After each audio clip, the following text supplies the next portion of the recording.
बहुत आसान भाग पढ़ना शुरू करेंगे। हाँ, ड्राइंग। ड्राइंग थोड़े कम दिन की है, छोटी है। हैं? ये मान के चलो 10 दिन की लास्ट, 10, अधिकतम 10 है।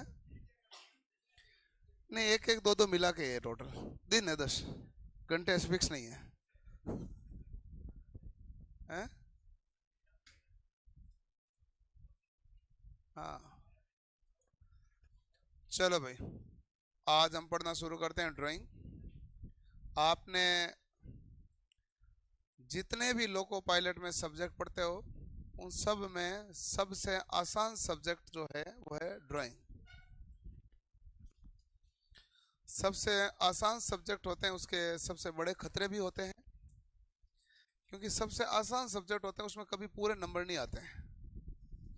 जैसे रीजनिंग आसान है, नंबर पूरे नहीं ला सकते हैं, मैथ टफ है, नंबर पूरे ला सकते हो, वो वैसे ही मामला यहाँ है। आसान वाले में क्या है कि वो भाग कहीं खत्म नहीं होता ना, बड़ा लंबी चीज, लंबी चौड़ी चीज है। और जो टफ होता है, लेकिन उसकी लिमिट है, फिक्स होती है, यहाँ से यहाँ तक है पूरा टफ ही, लेकिन है यहाँ से यहाँ तक ही, इसकी रेंज फैली हुई है, वो है ड्राइंग। आपको 10 सवाल पूछेंगे तो आप 8 या 9 सवाल आराम से कर लेंगे। 10 से 10 करने की गुंजाइश बहुत कम रहती है। इसका कारण होता है वो 1 या 2 सवाल आपको दूसरी जगह से, दूसरे ग्रह से लाके पटकते हैं। दूसरे ग्रह से इसलिए कहता हूं क्योंकि जो ड्राइंग पढ़ाते हैं ना, ड्राइंग मूल रूप से ड्राफ्ट्समैन ट्रेड की सब्जेक्ट है। ड्राइंग मूल सब्जेक्ट किसका है? एक आपके आईटी में ट्रेड होती है ड्राफ्ट्समैन, उस ट्रेड का मूल सब्जेक्ट है। दूसरे मूल सब्जेक्ट है आर्किटेक्ट इंजीनियरिंग का। तीसरे मूल सब्जेक्ट है सिविल इंजीनियरिंग का। हमारे लिए ये सहायक सब्जेक्ट है। शुरू से अब तक हमारे लिए कौन सा सब्जेक्ट है? इलेक्ट्रिकल और मैकेनिकल बैकग्राउंड के विद्यार्थियों के लिए ड्राइंग एक सहायक सब्जेक्ट था। सिविल के लिए मेन था, आर्किटेक्ट इंजीनियरिंग में मेन था, और ड्राफ्ट्समैन में मेन था। ये उनके लिए मेन था। इसलिए कई बार वहां के उस ग्रह से कोई सवाल लेके डालते हैं तो हमें उसमें हवा ही नहीं लगती, हमारे ग्रह से डाल देते हैं, हम उससे उत्तर दे देते हैं। तो इसलिए गुंजाइश रहती है। बट है, जितना भी भाग है बहुत आसान, है बहुत प्यारा, और आराम से आपको समझ में आ जाएगा। अभी तो डाउट ही नहीं है बेटा, बोलने तो दे। तो क्या है? कौन?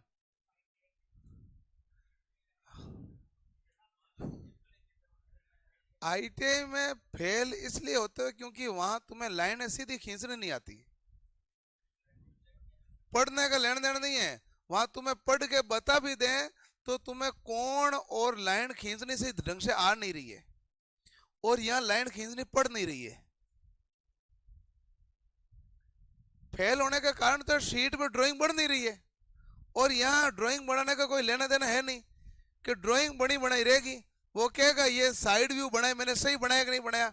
आप कहोगे खांसी इधर आना चाहिए, हाँ आ गया, ठीक, ओके सही है, मतलब आप चेक करने वाले हैं, समझे? उसमें आपको क्या है कि लाइन खींचते, इधर से खींचते थोड़ी सी खिसक जाती है, फिर ऊपर लाइन मिलाती है, वो कहते हैं सर, कहते हैं 7.8 सेंटीमीटर आनी चाहिए। क्या नहीं सर, मेरे तो 7.5 ही बन रही है, बन ही नहीं रही है, तो नहीं बनती है। कारण ये है, हम प्रकार खोलते समय भी इसमें थोड़ी सी त्रुटि कर देते हैं तो और दिक्कत।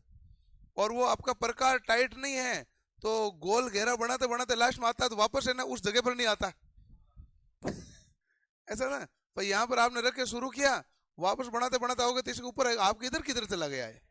ऐसा होता है क्योंकि ये हम त्रुटियां करते हैं, और यहाँ ऐसा बनाना है नहीं।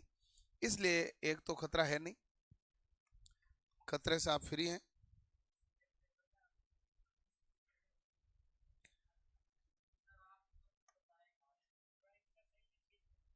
हैं? क्या? स्लाइड सब लगी हुई है, इसमें न कुछ आपको ज़्यादा लिखना है न मुझे कोई लिखना है। ज़्यादा भले नहीं लिखोगे तो भी काम चलेगा, घर पे लिखोगे तो भी चलेगा। ऐसा कुछ है नहीं जिसमें आपको कुछ पल्ले नहीं पड़े।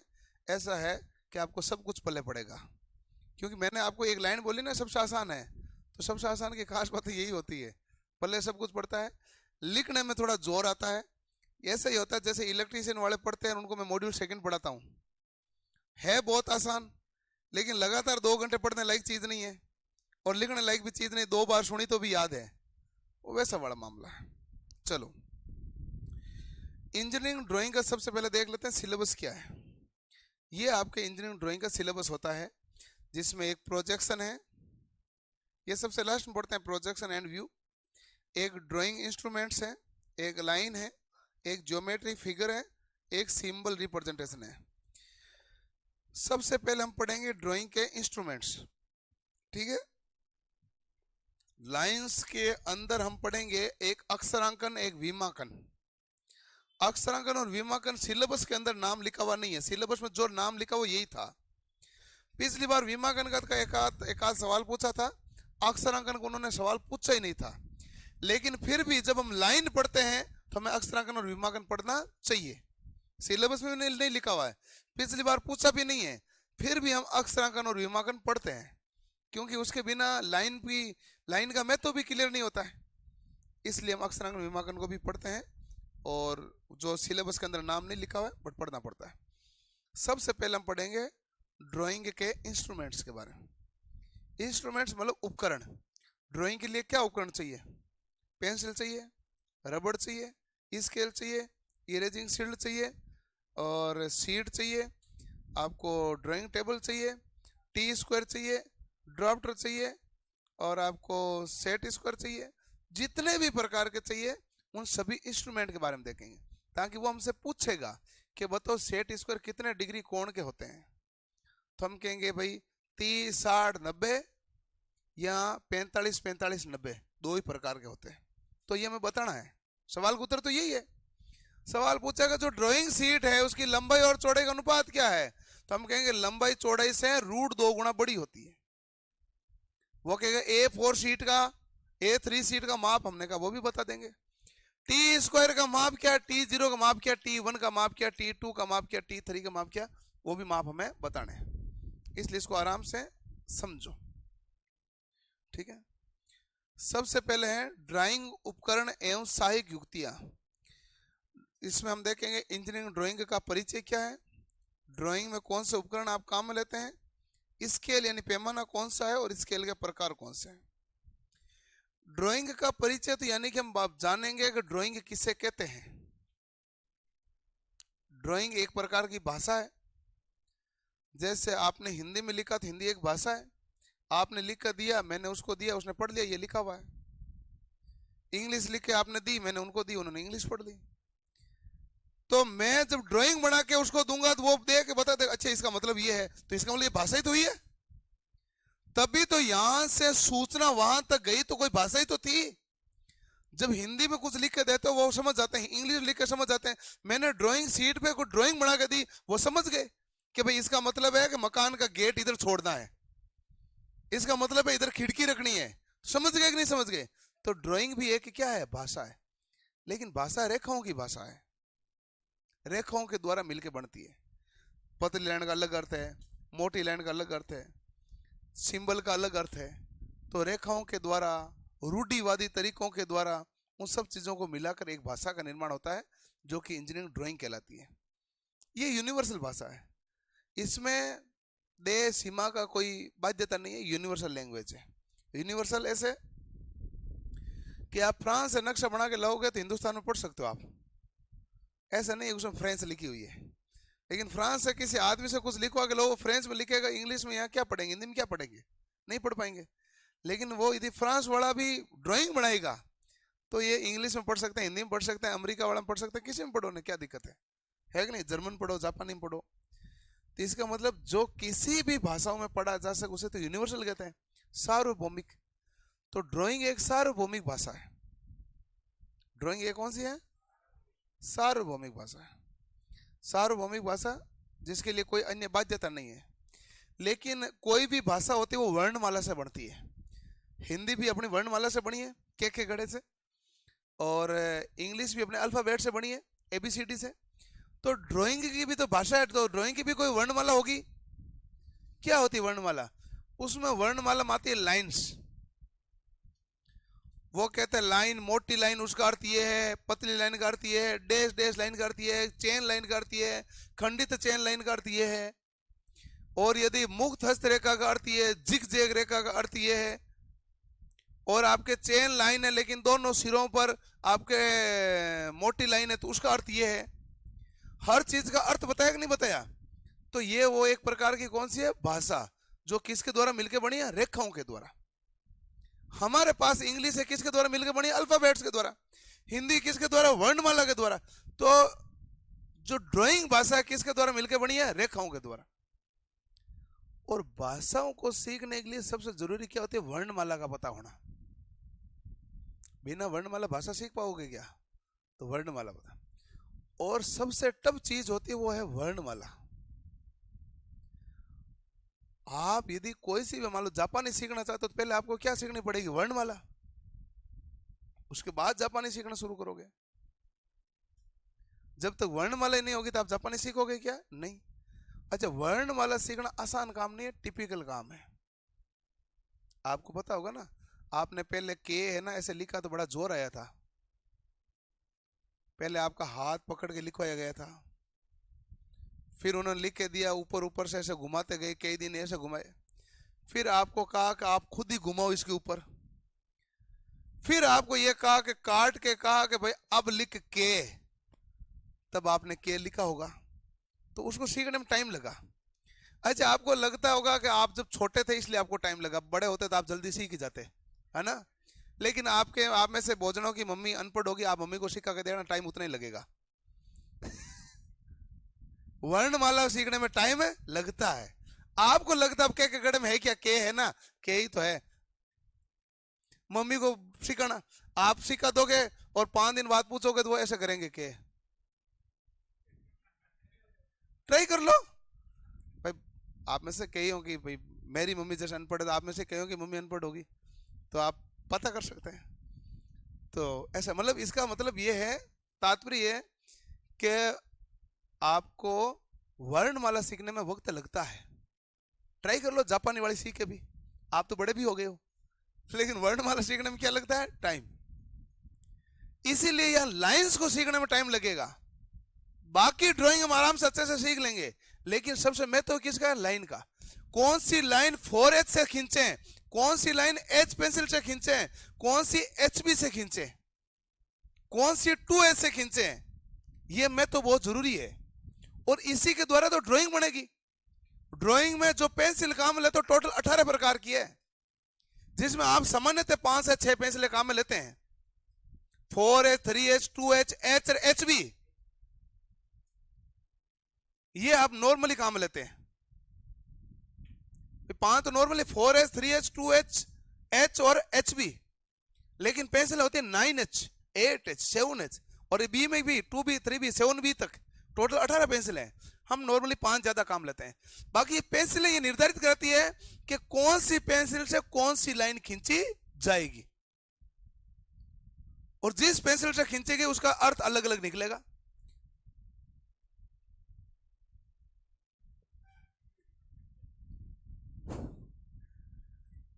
तो ये हमारे पास एक भाषा है जो लाइंस के द्वारा बनेगी। लाइन में हमारे पास क्या चाहिए? लाइन खींचने के लिए क्या चाहिए? पेंसिल। पेंसिल भी हमारा अलग अलग प्रकार की है, और वो पेंसिल निर्धारित करती है कि आपके किस प्रकार का भाग बनाना है। वर्णमाला सीखना ऐसे ही है जैसे मान लो आप रंगोली सीखते हैं, तो रंगोली सीखते हैं तो आप क्या है कि एक सेम पैटर्न है तो आप जल्दी से सीख जाते हैं।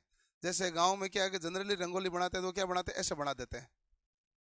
तो फिर आपको पता है कि ऐसे एक बड़ी बनाना, फिर छोटे छोटे चारों और बनाना है, तो एक ही पैटर्न हुआ। यदि कई जैसे मेहंदी मानते हैं ना, वो अलग अलग पैटर्न है, अलग अलग पैटर्न सीखना टफ काम होता है। और वर्णमाला सीखते समय आप अलग अलग पैटर्न सीखते हैं। अंग्रेजी वाले सीखते समय आपने 26 पैटर्न सीखे हैं, और हिंदी वाले में पूछो मत। पहले तो ये आपने पैटर्न सीखे टोटल 36, फिर ए आ ई वाले वो मात्रा लगाना अलग है कि नहीं भाई? तो हिंदी में काफी ज्यादा टाइम लगता है, इंग्लिश में कंपेरेटिवली कम टाइम लगता है। लाइंस में उसकी तुलना में कम टाइम लगेगा, लेकिन है यूनिवर्सल भाषा क्योंकि रेखाओं की भाषा है। तो इंजीनियरिंग ड्राइंग का परिचय यही है। क्या हुआ? इंजीनियरिंग ड्राइंग किसकी भाषा है भाई? इंजीनियर की भाषा है। इस भाषा को हम क्या कहते हैं? सार्वभौमिक मतलब यूनिवर्सल लैंग्वेज, या इसको क्या कहते हो? रेखांकित भाषा। रेखाओं के द्वारा बनी, रेखाओं के द्वारा तो बनी, तो ग्राफिकल लैंग्वेज है। यूनिवर्सल लैंग्वेज कहते हो या ग्राफिकल लैंग्वेज। ये किसके द्वारा बनी? रेखा चित्रों, स्केच। कन्वेंशन यानी रूढ़िवादी या रूढ़ियां। रूढ़ियां किसे कहते हैं? जो परंपरा चलती आ रही है उसे हम क्या कहते हैं? रूढ़ी। उसे कहते हैं रूढ़ी। कन्वेंशन किसे कहते हैं? जो परंपराएं चलती हुई आ रही है, ठीक है, तो उसे हम कहते हैं रूढ़ी। जैसे दूल्हा बनता है तो उसको कहते हैं ना, वो एक पता नहीं वो क्या लगाते, इधर लगाते हैं साइड में, हाँ वो मोर पंख जो भी लगा, वो कहते हैं बाईं तरफ लगाना है या दाईं तरफ, वो फिक्स होता है। अब आपको किसी को पता नहीं होता है वो क्यों लगाते हैं, और पंडित जी को भी पूछ लेना जब तेरी शादी हो तो उसको भी पता नहीं है। कुछ एक पंडित जी होते हैं उनको पता होता है, जनरली को पता नहीं होता, वो कहते हैं इधर ही लगता है। जब आपको ये कहा जाता है ना इधर ही लगता है, तो इसका मतलब ये रूढ़ी है। रूढ़ी को इसे ही कहते हैं, हाँ परंपरा हो गई, ये रूढ़ी है, मतलब इधर ही लगता है। तो मतलब कारण तो हमें पता है नहीं, लेकिन लगता इधर ही है, तो उससे कहते हैं रूढ़ी। तो ड्राइंग में भी हम कई रूढ़ियों का प्रयोग करते हैं कि जो चीज यही करते हैं तो वो इसी प्रकार हमें निर्माण करना है। जैसे पहले मार्जिन लाइन छोड़नी है, फिर बाउंड बॉर्डर लाइन छोड़नी है, तो ये हम पहले से करते आ रहे हैं, वैसे हम करेंगे, तो ये रूढ़ी है। कन्वेंशन, सूचना यानी इंफॉर्मेशन। आप जब ड्राइंग बना के भेजोगे तो ड्राइंग देख के बताएगा ना ये हॉल का नक्शा है कि घर का नक्शा है कि बिल्डिंग का नक्शा है, तो सूचना ही नहीं है उसमें, ये कितने बाई कितने का है पता चल रहा है, तो ये क्या है? सूचना। सूचना है, और उस सूचना के साथ इसमें सिंबल भी काम लेते हैं। अभी थोड़ी देर पहले मैंने सिंबल में नाम भी दिखाया था, सिंबलिक रिप्रेजेंटेशन भी है आपके सिलेबस के अंदर। सिंबलिक रिप्रेजेंटेशन जिसमें इलेक्ट्रिकल, मैकेनिकल और सिविल के जो सिंबल होते हैं वो आपको काम में लेने पड़ते हैं। घर का नक्शा बनाया है तो कहीं पर यदि मान लो आपको इस प्रकार से बनाया, तो इसका मतलब यहाँ क्या लगाओगे? स्विच बनाओगे ना, यहाँ क्या लगाओगे? स्विच। ये सिंबल कहता है। अब उसने कहीं लिखा नहीं है स्विच है, हमें पता चल गया इधर तो स्विच लगेगा। और यदि यदि उसने ऐसे लगा दिया तो हम कहेंगे एग्जॉस्ट फैन लगेगा इधर, तो सिंबल ही तो है ही है, उसने लिख के थोड़ी दिया। तो ये हमारे पास रेखा चित्र, रूढ़ियों, सूचनाओं और सिंबल पर आधारित होता है। इस भाषा का उपयोग मशीन के कल पुर्जे, भूमि योजना, वास्तुकला, सिविल में विद्युत इंजीनियरिंग आदि क्षेत्रों में किया जाता है। भूमि योजना क्या होता है? भूमि योजना का मतलब है जैसे मान लो कि जयपुर के अंदर एक एम्स को बढ़ाना है, तो गवर्नमेंट कहेगी भाई ये रही हमारे पास 100 बीघा जमीन, इसमें आप एम्स बना लीजिए। तो पहले वो प्लानिंग करेंगे, प्लानिंग की तो योजना होती है, भूमि पर कहाँ पर इमरजेंसी वाला वार्ड बनेगा, कहाँ पर ऑपरेशन वाला वार्ड बनेगा, मेन बिल्डिंग कौन सी होगी, तो ये बना दिया। फिर का पार्किंग किधर करनी है, फिर कहेगा क्वार्टर किधर बनाने हैं, ठीक है ना, फिर कहेगा कि बना दिए, फिर वो कहेगा सोचो 20 साल बाद जनसंख्या ज्यादा बढ़ जाए और हमें 3 यूनिट और खोलनी पड़े, तो हम इसका साथ में उपयोग करते हुए 3 यूनिटों को और सर्विस दे सकते हैं क्या इस जगह पर? तो उन्होंने कहा ये इधर वाली जमीन है इसलिए इधर वाली जमीन को खाली छोड़ दो। तो हमेशा वो जो बनाते हैं तो एक है ना, एक जमीन का 50-60% हिस्सा साइड में छोड़ देते हैं खाली। वो ये छोड़ते हैं कि 20 साल के बाद में जब बनेगी बिल्डिंग, एक यहाँ एक यहाँ एक यहाँ, उसमें गार्ड का यहाँ बनेगा, लेकिन मेन गेट वो पहले ही बना देते हैं 20 साल बाद बनेगा तो मेन गेट यही रहेगा। इसलिए मेन गेट से कई बार बिल्डिंग इस तरह बना देते हैं, कई बार उस तरह बना देते हैं, बराबर सीध में बनाने उनकी जरूरी नहीं होती है। तो ये होता है, ये कहलाता है भूमि योजना। जिसकी भूमि योजना जितनी अच्छी की हुई है वो बिल्डिंग लंबे समय तक वहां पर आराम से काम करती रहती है कि नहीं? तो मशीन के कल पुर्जे, भूमि योजना, वास्तुकला, सिविल और विद्युत इंजीनियरिंग में किसका प्रयोग किया जाएगा? ड्राइंग का। यह ड्राइंग का सामान्य परिचय है कि ड्राइंग का कहाँ उपयोग हम करते हैं। वास्तुकला देखो कि वास्तु दोष नाम सुना होगा, वास्तु दोष नहीं हो इसलिए पहले कला लगा लो, इसीलिए तो कला लगाते हैं, नहीं तो कहते हैं घर में वास्तु दोष है, अरे पानी का हौद इधर नहीं बनाना था उधर बनाना था, इधर ये वास्तु दोष है, तो हमने पहले पता करके बनाए, वो वास्तुकला है, ठीक है ना। वास्तुकला, वास्तुकला में कहते हैं कि 16 दिशा, 16 दिशाएं होती है, ऐसे होते हैं। वो कहते हैं वास्तुकला बनाते हैं ना, वो ये कहते हैं ये दिया घर का सेंटर पॉइंट, 4 हो गया, 8 हो गया। अब ये जो 8 भाग बना ना, 1 2 3 4 5 6 8 हो गए, 7 8, ठीक 8 हो गए। अब वो कह रहा 8 को ऐसे 8 नहीं रखना है, हमें इसको कितना भाग करना है भाई, 16 भाग। तो ये जो लाइन है थोड़ी सी इधर की तरफ रखते हैं और यहां पर एक लाइन इधर खींचते हैं, तो यहाँ लाइन है 2 खींची जाती है। कहाँ है बेग जा। तो अब ये क्या है, ऐसे। वो कहेगा हम आपको आराम से बना बता सकते हैं ना, 16 दिशा होने बाद पानी की टंकी कहाँ बनेगी, किचन किधर बनेगा, बाथरूम किधर बनेगा। ये क्या हुआ, 12 हुई क्या, हाँ फिर कम पड़ी होगी, बनेगी 16। अच्छा इधर, इधर बनी नहीं होगी कोई, अरे ले, टोटल 16 है, कंफर्म है। मैं वास्तु का एक्सपर्ट नहीं हूं, लेकिन मैं कहता हूं वास्तु में है 16 दिशा। वो क्या परफेक्टनेस निकाल के लाते हैं, ताकि वास्तु दोष नहीं हो। वास्तु के बारे में इतना सा जान लीजिए, वास्तु दोष किसी प्रकार को देवता का दोष नहीं है। वास्तु दोष एक एनर्जी का कॉन्सेप्ट है, जो फिजिक्स का कॉन्सेप्ट है। देवता से कोई लेन देन नहीं वास्तु का। कभी भी वास्तु के समय ये नहीं कहते हैं कि इसकी छाया और उसकी परछाया, कुछ नहीं है। वो कहता है वास्तु दोष मतलब वास्तु है। वास्तु का मतलब होता है एनर्जी कॉन्सेप्ट, और एनर्जी कॉन्सेप्ट है फिजिक्स का मेन कॉन्सेप्ट है। क्या घर का मुंह दक्षिण दिशा में नहीं होना चाहिए, कहते ना, तो वो वास्तु दोष है, कोई देवताओं दोष थोड़ी है। वो ये कहते हैं कि सूर्य उदय हुआ पूर्व में, सूर्य जो अस्त होगा पश्चिम में, और दोपहर के टाइम में ज्यादातर सूर्य होता है वो दक्षिण वाले भाग पर होता है, तिरछा। दोपहर में घर में वो किरणें आएगी, तो दोपहर में जो घर को किरणें आती है वो नुकसानदायक होती है, पैराबैंगनी किरणें होती है, वो नेगेटिव एनर्जी प्रदान करती है। और जो घर के सामने वाला भाग रहता है, खुला भाग, तो वही रहता है, और आपने वही दक्षिण में कर दिया, तो आपके घर में जो एनर्जी आएगी वो कौन सी आएगी, नेगेटिव। इसलिए उसे कहते हैं कि दक्षिण में नहीं रखना चाहिए। तो वो तरंग दैर्ध्य का खेल है, खेल होता है तरंग दैर्ध्य का, जो सूर्य की किरणें आ रही है उस तरंग दैर्ध्य का कॉन्सेप्ट है। तो अब उसका इलाज क्या है, तरंग दैर्ध्य। अब वो क्या है, आगे लोग जगह छोड़ते नहीं है, पीछे जगह छोड़ देते हैं लोग, कि भाई इधर से ले लेंगे ना। वो कहते हैं पीछे जो कमरे बनाओ ऐसे बनाओ जिसकी खिड़कियां पीछे खुल सके, कूलर पीछे लगा सको, ताकि आपके पास एनर्जी पीछे से उत्तर से आ जाए। तो उचित हो गया। और उचित और अनुचित में फर्क थोड़ी है, देवता का दोष थोड़ी है ये एनर्जी कॉन्सेप्ट है। क्या शहरों में करते हैं, गांव में नहीं करते हैं?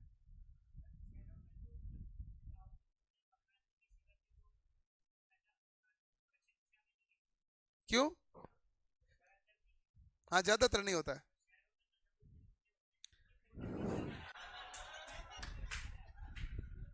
ये आपका वहम है, शहरों में उल्टे पुल्टे नहीं बनाते हैं।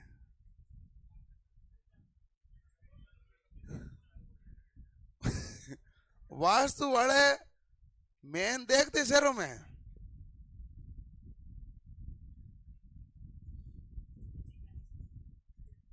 मुझे पता नहीं, वो देख ले, वो मोबाइल में आता है ना ऐसे करके। मैं क्यों दिशा, मैं दिशा थोड़ी देखता हूँ है? और ये कॉमर्शियल जगह है, और कॉमर्शियल जगह में दिशा देखी नहीं जाती कभी भी। कॉमर्शियल जगह में दिशा क्यों नहीं देखते हैं? क्योंकि उतनी जगह मिली हुई है। इसका गेट यदि वो रोड पे नहीं खोले, उत्तर में इधर खोले, तो खोल लो भले ही, दुकान में कौन आएगा, ऊपर दुकान है इधर दुकान है, क्या करेंगे? इसलिए कॉमर्शियल जगह पर वो देखते नहीं है। फिर भी इन्होंने पीछे की तरफ करते हैं। फिर इसके भी इलाज होते हैं अलग अलग। हमें दिशा से वैसे लेना देना नहीं है, लेकिन मैं बताऊं, साउथ का जो खेल है ना वो फिजिक्स का है कॉन्सेप्ट। वास्तु एक देवता का दोष नहीं है, वास्तु एक एनर्जी कॉन्सेप्ट है। क्या हुआ? है? विकास गलत दिशा में चल रहा है, हैं?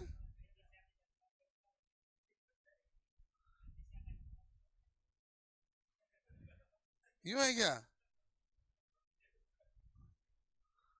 ड्राइंग उपकरण, हम इतने सारे उपकरणों के बारे में देखेंगे। कौन से हैं? Drafting machine, drafting machine, mini drafter, drawing board, T square, set square, चांदा, सर्कल मास्टर, मापनी, प्रकार, ड्राइंग उपकरण बॉक्स, पेंसिल, पेंसिल कटर, रबड़, erasing shield, drawing board pin, sellotape, roll and draw, dust या रुमाल, फ्रेंच कर्व, रेज माल, drawing sheet और ट्रेसिंग पेपर। ये सारे ड्राइंग के उपकरण हैं। और आप में से आपने इनमें से कौन सा नाम है जो आपने काम में नहीं लिया है? उसमें एक तो आपने ड्राफ्टिंग मशीन काम में लेते हैं, जिसने डिप्लोमा वगैरह किया उन्होंने मिनी ड्राफ्टर काम में लिया था। आईटीआई वालों ने तो वो भी नहीं लिया। आईटीआई वाले तो एक स्केल और पेंसिल के भरोसे घूमते थे। मैं बताऊं ना, डिप्लोमा वालों ने सामने थे मिनी ड्राफ्टर लिया काम में। नहीं, मैं काम में लेना, काम में लेना, दिखाना, काम में लेना, ठीक है। ड्राइंग बोर्ड स्टैंड तो सब जगह होता है, टी स्क्वायर, सेट स्क्वायर, चांदा, सर्कल मास्टर भी होता ही है, मापनी मतलब स्केल, प्रकार, ड्राइंग उपकरण box, pencil, pencil cutter, ribbon, eraser, roll and draw आपने भोजनों ने नहीं देखा है, डस्ट रुमाल, फ्रेंच करो तो होता भी है, रेज माल, ड्राइंग शीट, ट्रेसिंग पेपर नहीं देखा कुछ। ये दो तीन है जो आपने नाम मतलब कम देखे हैं या नहीं देखे, बाकी सारे नाम आपके देखे हुए होते हैं, सुने हुए होते हैं। ऐसा कुछ भी इसमें नया नहीं है, हमें इसके बारे में जानना है, ठीक है। जैसे ड्राइंग बोर्ड के पिन और सेलो टेप के बारे में जानते भी होंगे, क्या होता है बताओ?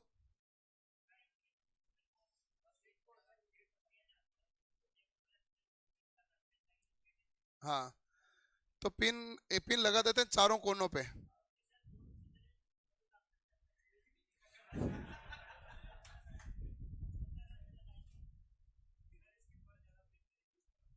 चार पिन तो होती है ना।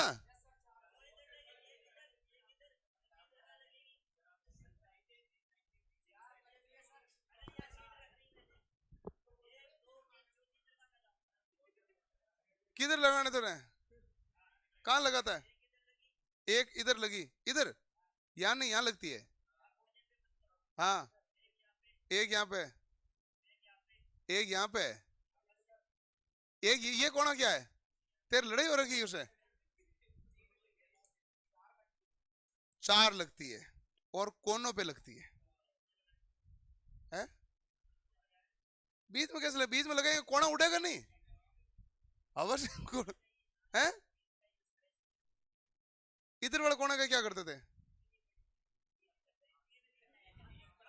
आपने दुकान से खरीदी तो चार आई होगी। वाह।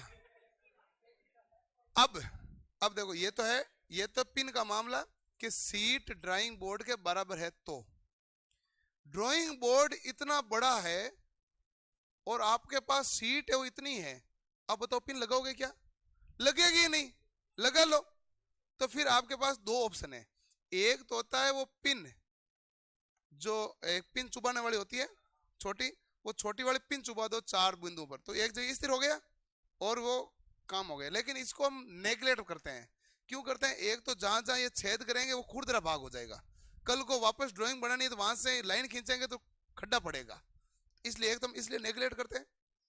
दूसरा है कि जब यहाँ पर वो स्केल वगैरह घुमाते हैं ना इधर उधर, तो ये जो कोने हैं जहां पर अटकी हुई है ये प्रॉब्लम करता है, तो इसलिए मिनी ड्राफ्टर घूमता भी पूरा सही नहीं है, इसलिए हम इसको अवॉइड करते हैं। इसकी जगह फिर कोनों पर तिरछे हम क्या लगाते हैं? एडहेसिव टेप या सेलो टेप ऐसे लगा देते हैं। अब हम कहते हैं ये परफेक्ट है। उस समय हम ये देखते हैं कि जो बॉर्डर लाइन है ना उसका, उस पर नहीं आना चाहिए, ऊपर वाला मार्जिन वाला है ना भाग, मार्जिन वाला भाग भले ही थोड़ा सा प्रॉब्लम आ जाए कोई दिक्कत नहीं, मेन बॉर्डर में कोई प्रॉब्लम नहीं आनी चाहिए। तो भाग ऐसे हैं, हम एक एक भाग को हम देखते हैं। सबसे पहले देखते हैं ड्राफ्टिंग मशीन। ड्राफ्टिंग मशीन सामान्यतः कोई काम में लेते नहीं, इसको ड्राफ्ट्समैन काम में लेते हैं। हम जो काम लेते हैं मिनी ड्राफ्टर लेते हैं। मिनी ड्राफ्टर ड्राफ्टिंग मशीन का छोटा भाग है, ये ड्राफ्टिंग मशीन है। ड्राफ्टिंग मशीन ड्राफ्ट्समैन काम लेते हैं, जिसका पूरा काम ऑफिशियल यही है कि मुझे तो एनी टाइम ड्राइंग ही करनी है, मैं कॉमर्शियल ड्राइंग करने वाला हूँ। आप आए कि मुझे घर का नक्शा बना के दे दो, तो आपको दे दिया। कोई और आए मुझे ये दे दो, तो वो दे दिया बना के। कोई कहेगा इस रोड का बना के दे दो, रोड का बना के दे दिया। कोई कहेगा इस बिल्डिंग का दे दो, बिल्डिंग का दे दिया। मतलब वो कॉमर्शियल रूप से काम लेता है, उसे ड्राफ्ट्समैन कहते हैं। एक इंजीनियर ड्राफ्ट्समैन को कहता है भाई इस प्रकार की चीज बना के दिखा, तो बना के ग्राहक को दिखाता है इस प्रकार। तो जो वैवस्विक रूप से काम लेता है वो कौन सी मशीन रखता है? Drafting machine. हम जो सीखते समय जो काम लेते हैं वो ड्राफ्टिंग मशीन का छोटा भाग होता है मिनी ड्राफ्टर। मिनी ड्राफ्टर में कुछ त्रुटि हो सकती है, ड्राफ्टिंग मशीन में नहीं होती। बड़ा महंगा ड्राफ्टिंग मशीन आता है, लगता दिखता वैसे ही है, शक्ल वैसी है, लेकिन इसमें एक्यूरेसी बहुत हाई होती है।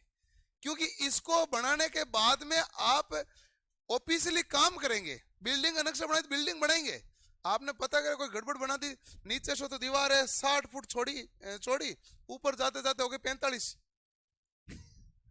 या फिर 53 हो गई, या 58 हो गई, गड़बड़ है ना मामला। तो एग्जैक्ट चाहिए होता है, तो फुल एक्यूरेसी चाहिए होती है। तो इसलिए ड्राफ्टिंग मशीन काम लेते हैं। इसमें क्या क्या होता है भाई? स्केल, चांदा, टी स्क्वायर और जैसे उपकरणों से मिलकर बनती है। ये चांदा है, इसमें ये स्केल है, और ये स्केल है। ये 90 डिग्री का कोण बनेगा तो हमारे पास क्या बन जाएगा भाई? T square. टी स्क्वायर काम कर देगा। और सेट स्क्वायर इसमें होता नहीं है, सेट स्क्वायर होता है तो इस प्रकार का सेट स्क्वायर का भी निर्माण होता है। टी स्क्वायर का कार्य होता है 90 डिग्री का कोण बनाना। किसका कार्य है? T square. वैसे टी स्क्वायर का हम आगे देखेंगे काम है हॉरिजॉन्टल लाइन खींचना। सबसे पहला काम टी स्क्वायर का हम ऐसे लगाएंगे, इधर जो ड्राइंग बोर्ड है ना, बोर्ड के साइड में लगाएंगे, और उसका काम है हॉरिजॉन्टल लाइन खींचना। फिर सेट स्क्वायर की सहायता से 90 डिग्री का कोण बनेगा, तो हम कहेंगे ये तो है क्षैतिज रेखा, और ये कौन सी रेखा है? ऊर्ध्वाधर। तो टी स्क्वायर का ऐसा काम होता है। इसका उपयोग कौन करते हैं? ड्राफ्ट्समैन करते हैं, हम नॉर्मल इसका प्रयोग नहीं करते हैं। इसकी सहायता से आड़ी लाइन खींची जाएगी, इसकी सहायता से खड़ी लाइन, इसकी सहायता से तिरछी लाइन। ये जो कोण बना ना कि भाई 45 डिग्री पर खोलना है, 20 डिग्री 30 डिग्री कितने पर खींचना है, निशान लगा के आप लाइन खींच देंगे। और वक्राकार यानी कर्व भी आप बना सकते हैं और इसके साथ खींच सकते हैं। अब इसकी खास बात देखो, इसको कहां लगाते हैं? सेंटर पॉइंट पे। कहां लगाया? ऐसे लगाना होता है कि ये इसको मैं पकड़ के यहां पे ले जाऊं, यहां ले जाऊं, यहां ले जाऊं, यहां ले जाऊं, ये बिंदु चेंज नहीं करूंगा। तो इसलिए यहां मूव होने वाले बिंदु, एक तो ये भाग है जो मूव हो रहा है, एक ये भाग है, एक ये भाग है, और 3 भाग मूव हो रहा है। तो एक जगह हमने फिक्स कस दिया, उसके बाद इसको आगे पीछे इसके चारों बिंदुओं पर आप आराम से घुमा सकते हो। चलो, जब मैं इसको घुमाऊंगा तो मैं कौन सा हाथ काम में लूंगा? बायां। बायां हाथ से पकड़ के इसको ऐसे इधर सरकाऊंगा, इधर सरकाऊंगा, और दाएं हाथ से क्या खींचूंगा? लाइन। तो लिखने के लिए, लाइन खींचने के लिए कौन सा हाथ काम में लिया? दायां। कंट्रोल करने के लिए कौन सा हाथ काम में लिया? बायां। ड्राफ्टिंग मशीन में नियंत्रण के लिए कौन सा हाथ काम में लेता था? बायां। और ड्राइंग करने के लिए कौन सा लेते हैं? दायां। यही होता है। ड्राफ्टिंग मशीन कसी कहां जाती है? बीच में। और इसकी जगह कभी भी परिवर्तन नहीं करना चाहिए, ऊपर की साइड में कसना चाहिए, ताकि ये सभी कोणों पर बराबर रूप से पहुंच सके। ये ध्यान रखना है। तो ड्राफ्टिंग मशीन को बाएं हाथ द्वारा क्या करोगे? कंट्रोल। और दाएं हाथ द्वारा क्या बनाओगे? ड्राइंग। तो बाएं हाथ से कंट्रोल करोगे और दाएं हाथ से क्या बनाओगे भाई? ड्राइंग। वो कुछ भी करे, करना यही है।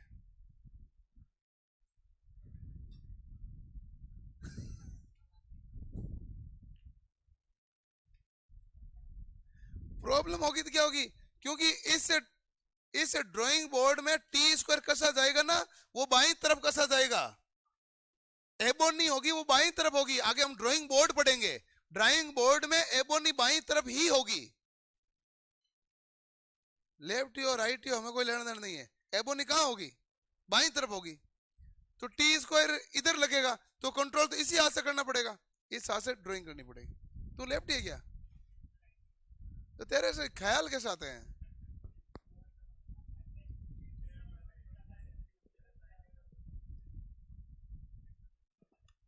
हुँ?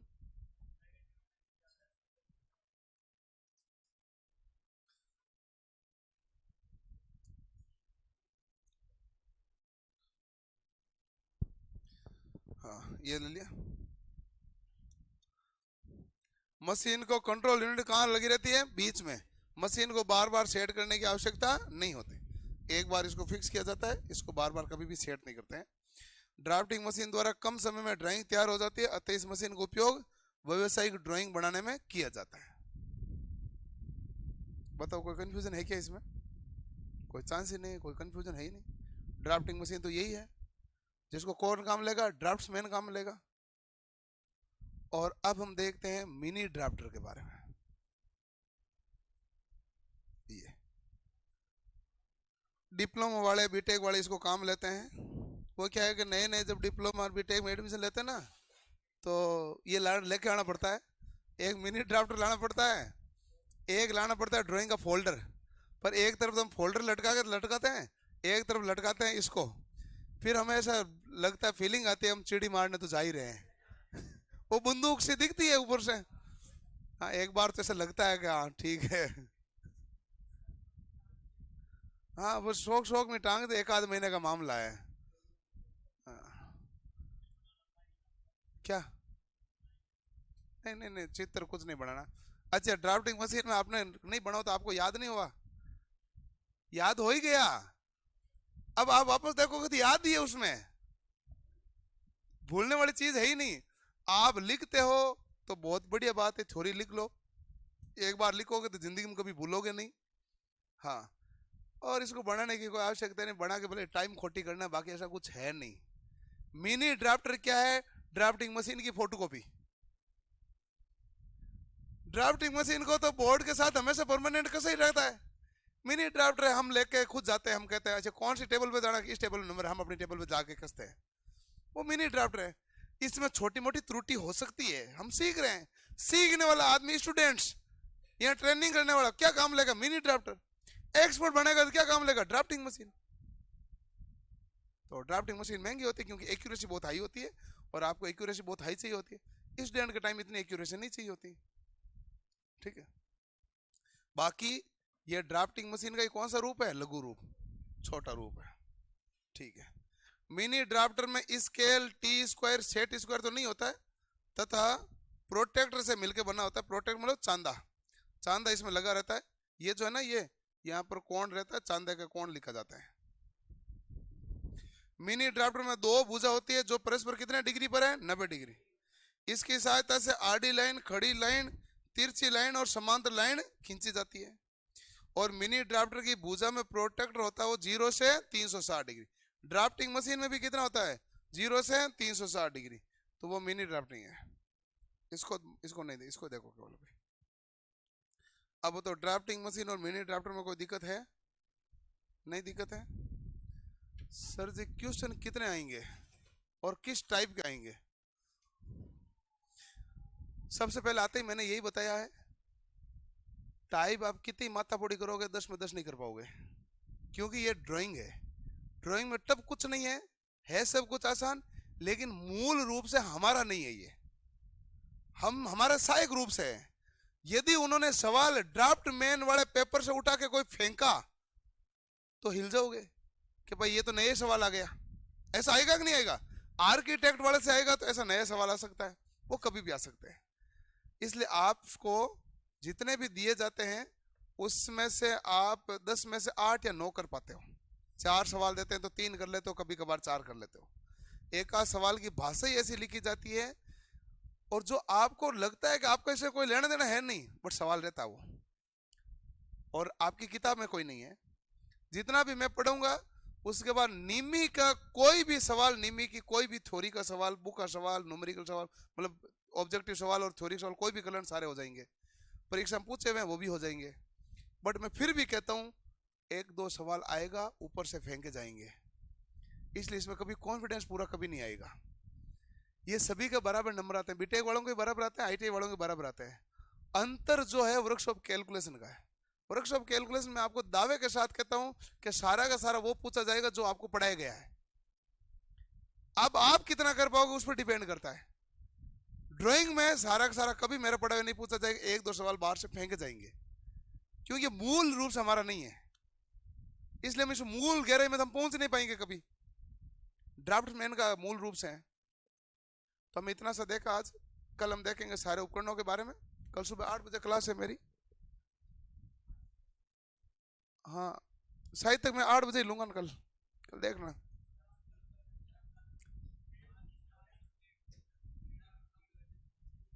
वो तो मेरी 12:30 से है। हाँ वो तो जो है वो है।